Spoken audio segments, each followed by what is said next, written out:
September 22ஆம் தேதி முதல் 28ஆம் தேதி வரை மலேசிய காவல்துறை ஆப் மியூல் NSRC 2025 என்ற நாடு தழுவிய அளவில் தீவிர நடவடிக்கையை மேற்கொண்டு ஆன்லைன் மோசடிகளுடன் தொடர்புடைய மியூல் வங்கி கணக்கு சிண்டிகேட்டுகளுக்கு பின்னால் இருந்த 1303 பேரை கைது செய்தது.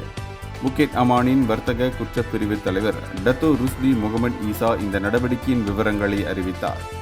தேசிய மோசடி நடவடிக்கை மையத்தின் அறிக்கைகளின் அடிப்படையில் இந்த அமலாக்க நடவடிக்கையில் நூற்றுக்கணக்கான விசாரணைகள் தொடங்கின.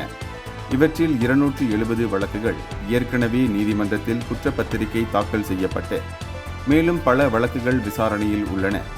இந்த நடவடிக்கை வங்கிக் கணக்கு வைத்திருப்பவர்கள், வெளிநாட்டு பிரஜைகள் உட்பட சிண்டிகேட் உறுப்பினர்களை முக்கியமாக இலக்காக கொண்டு நடத்தப்பட்டது.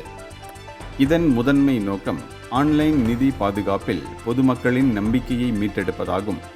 சைபர் குற்றம், நிதி மோசடியிலிருந்து மலேசியர்களை பாதுகாக்க அதிகாரிகள் தீவிர நடவடிக்கைகளை தொடரவும் பிராந்திய ஒத்துழைப்பை அதிகரிக்கவும் உறுதியளித்துள்ளனர். இந்தியர்களின் இதய குரல் மக்களோசை.